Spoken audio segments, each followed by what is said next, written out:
Let's talk about sleep. And sleep is our superpower. As we all know from the National Task Force on Lawyer Wellbeing, to be a good lawyer, you must be a healthy lawyer. And we all know that, and we've heard that message.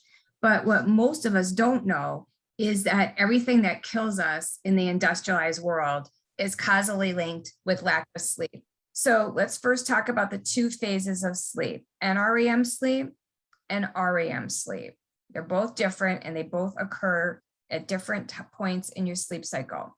So NREM sleep, what it does is for all the information that's coming in throughout the day, it's stored in a fragile site inside your brain. And so what NREM sleep does is it gives the brain the opportunity to move that information from unstable short-term storage into a long-term, more stable storage part of your brain. Okay, that's what happens during NREM sleep. The other thing that's really important to keep in mind is that NREM sleep occurs early in your sleep cycle. So if you think of the 8 hours that you might be sleeping and you go to bed at midnight and wake up at 8 a.m., most of your NREM sleep is going to be happening between midnight and 4 a.m. Okay, that's most of it. All right. REM sleep. REM sleep, we all know it. It's called dream sleep, okay?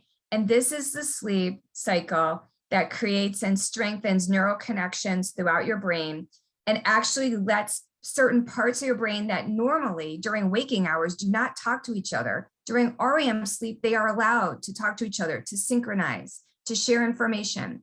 So that's why you get wisdom and creativity, you get social intelligence, you get that equanimity that lets you just, walk through life where things are not bothering you and pulling you off track because you have the wisdom and the equanimity, the self-control to be able to navigate the social environment. All right. The other thing is if you have traumas or upsets during the day, REM sleep is a part of the sleep cycle that helps dissolve the sting of those kinds of things. So the old advice that those old adages that you've always heard, sleep on it. If you have a problem, sleep on it. Or if you have troubles, well, see what happens tomorrow, all right, after you've slept. All those things are really good, wise precepts because of the importance of REM sleep. Now, REM sleep, where does it happen? If you go to bed at midnight and wake up at 8 a.m., most of your REM sleep is going to be happening right before you wake up, all right? So from 5 to 8 a.m. So what are the implications of this? I just wanted to, talk a little bit about the implications of staying up late and getting up early and what you're missing when you do that. So you go to bed at midnight, you wake up at 8 a.m. That's your sleep cycle. If you stay up late, you're missing a disproportionate amount of your NREM sleep, okay? So it's not just like you might stay up and miss a couple hours of sleep, period. You're missing a significant, perhaps 40% of your NREM sleep if you stay up too late. Similarly, okay, if you wake up early, so say you go to bed at midnight and normally wake up at 8, but today you're getting up at 6 o'clock, you could be losing 60 to 90% of your REM sleep if you do that, all right? So keep that in mind when you develop your strategies for how you're gonna get sufficient sleep. Okay, couple things to remember if you don't remember anything from this presentation because you're sleep deprived, okay? If you're sleep deprived and you don't remember anything, try and remember these couple of things. One is your brain fails after being awake 16 hours, okay? So you need 7.5 to 9 hours of sleep per night in order to maintain your cognitive function, all right? So that's one thing to remember. The other big thing to remember is that your brain doesn't work like a bank, so you can't recover the sleep you missed. So if you live life like I used to live, so I used to live life like, okay, I'll sleep 5 hours of sleep during the week, but I'll catch up on the weekend.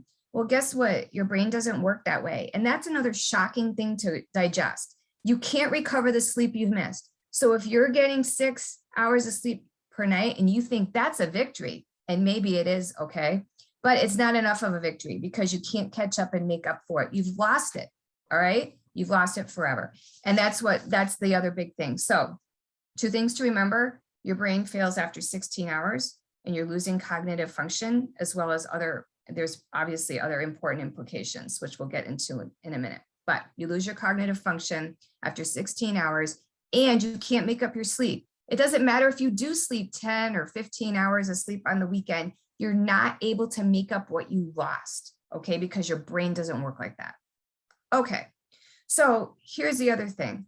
If we sleep 7 hours a day, and again, 7 hours for you may be a victory. I know I used to think that, wow, 7 hours, I've hit the jackpot, right? Well, if we do this for just 10 days, our brain is just as dysfunctional as if we're pulling all-nighters, okay? So that's how critical sleep is, okay? You think that 7 is enough. No, it's not, all right? And getting 3 full nights of recovery sleep, that's so-called recovery sleep, doesn't restore your performance to normal levels, okay?